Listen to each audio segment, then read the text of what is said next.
Hello and welcome back. I'm really excited because we're going to be doing Ariana's reading today. I have her chart pulled up right here, so we're going to get right into it because I'm sure that this is going to be a long one. So, I ran your chart and I want to go over it with you house by house. I start with 1, make my way to 12. Everything from 1 to 6 has to do with you as an individual. Everything from 7 to 12 has to do with those outside of you, your relationships. So, we're going to go through it house by house.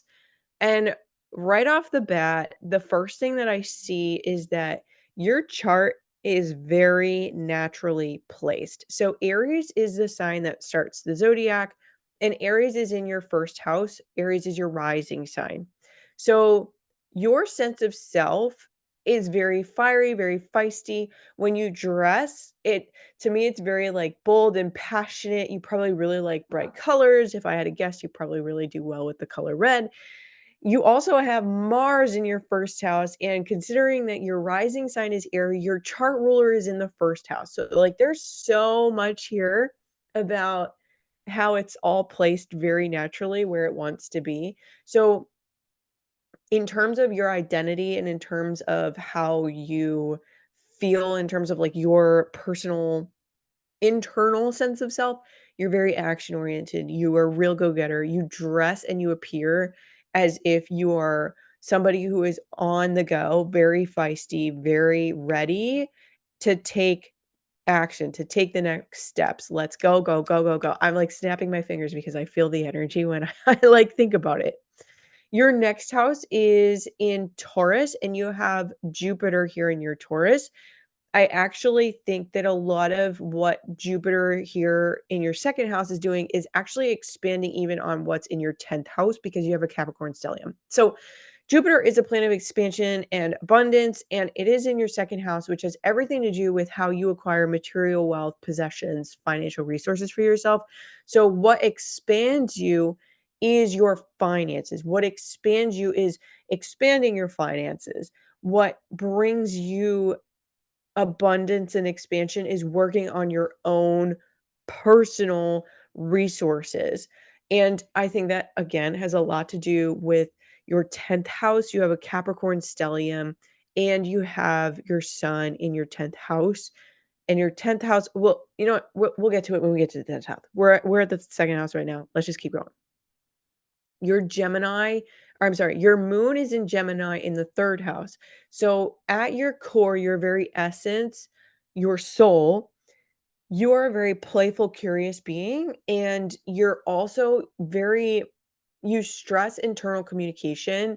And it's very important to you that you're speaking to yourself in a fun, light-hearted, easy, playful, like breezy, easy breezy way. Your soul is filled up from probably little short stints here and there, maybe, little short trips, and it makes you feel, like, curious again. It ignites maybe a little bit of intellectual curiosity where you might go, and so to me, your moon being here just solidifies the importance for you of having fun and having very good internal communication within yourself. Now in your next house, we have Cancer, and in your 4th house, we also have your Chiron in Cancer in the 4th house. So your Chiron is your healing journey. When it's in your 4th house, it has a lot to do with your family and how you were raised. And in particular, because it's in the sign of Cancer, it has to do a lot with your behaviors and the support that you felt from your family while you were being raised. So, a lot of the cat is scratching at her cat box, and this is so annoying right now. I'm sorry if that sound is coming through. Oh my god. I'm not editing this out. I'm sorry.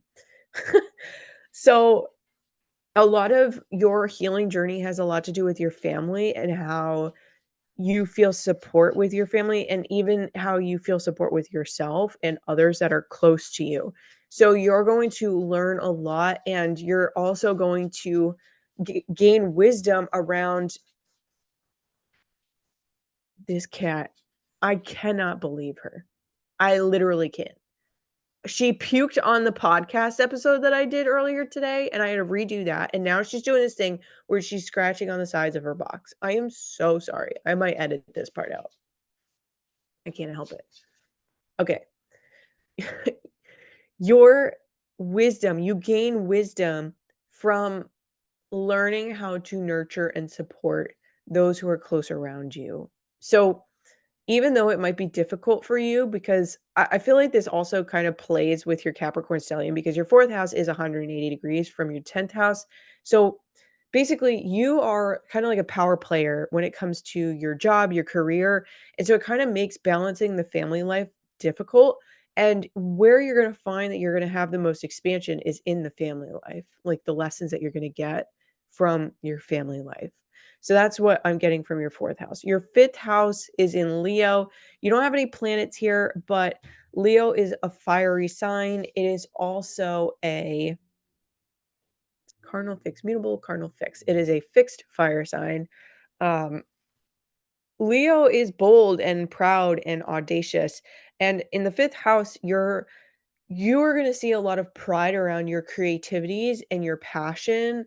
And even in terms of like your uh, children are included in the 5th house as well.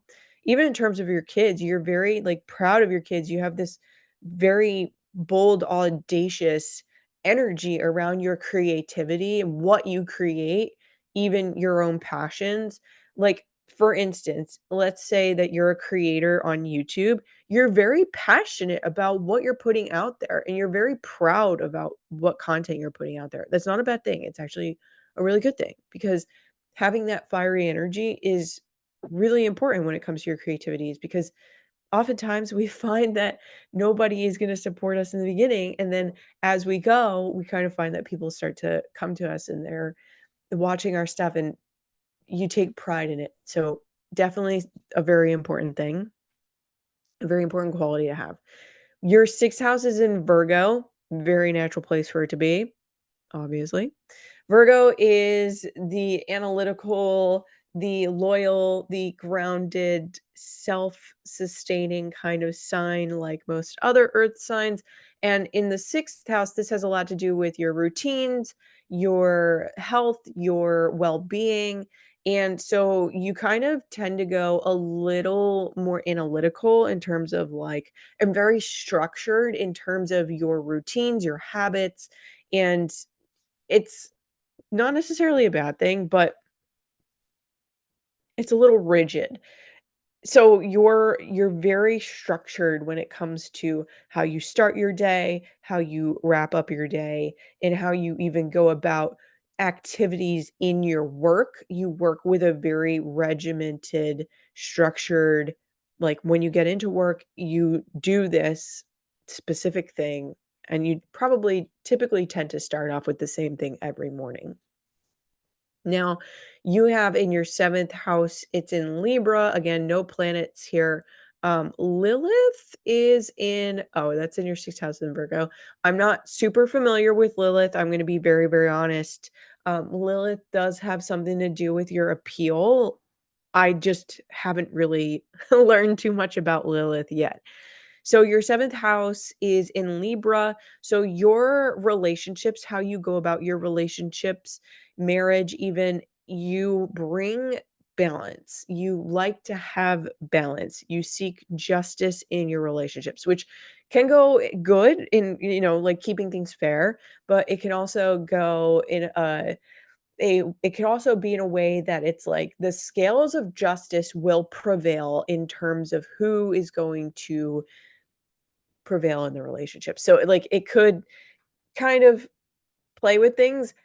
That to say, you like to bring a quality of fun and playfulness and curiosity into your relationships because when you're bringing those qualities into your relationships, you're existing in this enlightened, happy state in relationships versus the shadow energy of when relationships feel heavy, that is definitely when things are not going the way that either party wants for them to go, yourself or even the people outside of you, because your 7th house does have to do with those who exist outside of you.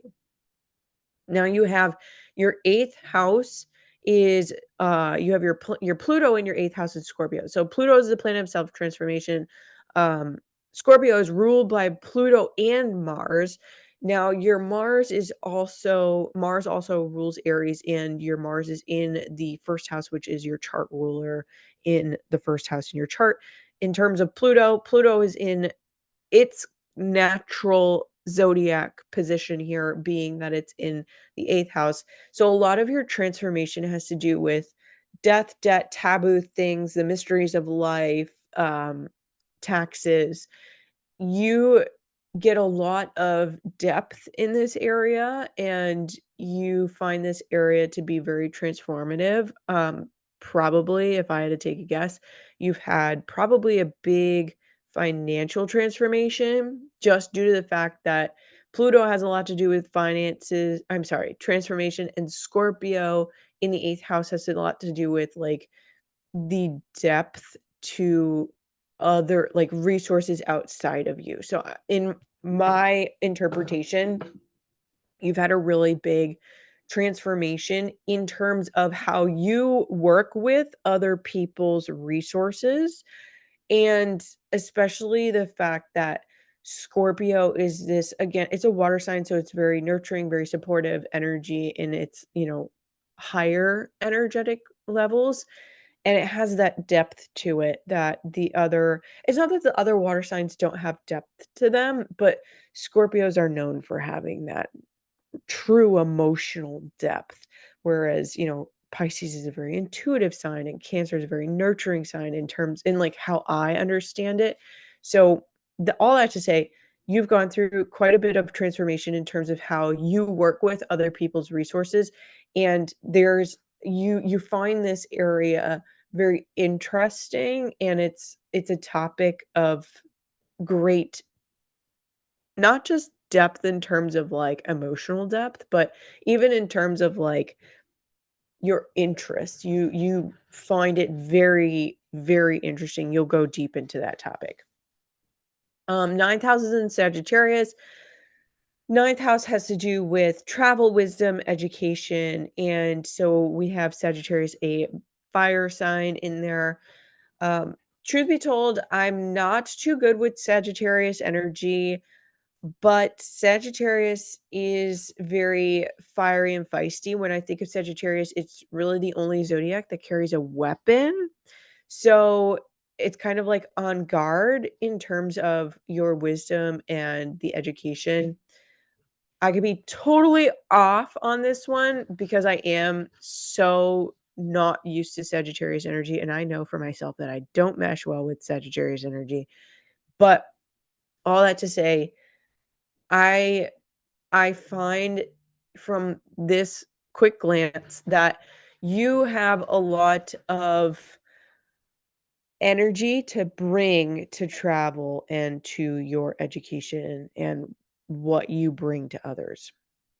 Now, this brings me to your 10th house. So, your 10th house, there's a lot going on. You got a Capricorn stellium. So, you have your Venus, your Saturn, your Neptune, your midheaven, and your Uranus here, also with your sun. So, you at your core are a very steady, loyal, dependent person. And you are also very steadfast in your career. You tend to rise up in ranks very quickly. Like you thrive in a job that has potential for growth, and you look to get to the highest position in your career, in your job, whatever it is that you do. You look to get to the very highest level. You're very ambitious, and again, I think this has a lot to do even with your Jupiter in your 2nd house. Just the fact that this has to do with obviously your career, your public reputation, even, your public image. Like, you take that very seriously. It is something that you have a karmic lesson around with Saturn in this house, and you enjoy at your core, you enjoy it. You have your Venus in here too. Venus is the planet of love, and you love what you do, and this is pushing you to your highest potential. So there's a lot going on in Capricorn, and this is like this is very natural for you. The 11th house, you have Aquarius in your 11th house, and you have Mercury in Aquarius in your 11th house. And so a lot of your communication has to do with being in a group setting, being in social settings. You communicate very well in communities, and you probably also communicate very well, and you are very playful on social media and with other people surrounding you. So, Aquarius is an air sign, and a lot of people confuse it with water because it's like aqua, but it's not water, trust me, it's air. And it's very another very intellectual kind of sign, and not intellectual like a Virgo where it's like deeply analytical, it's like intellectual in like a curious kind of way. So when you're in social settings, you're a very curious person, you're a very curious being, and you make sure to communicate what you're curious about. And finally, we have your 12th house in Pisces. Pisces is a very intuitive sign, very nurturing sign. It's a water sign. And you also have your North Node here in your 12th house in Pisces. So your North Node is your path of destiny. And in terms of the 12th house, this has a lot to do with your subconscious, has a lot to do with your inner spirituality, your inner work. And like, I even think of how you talk to yourself.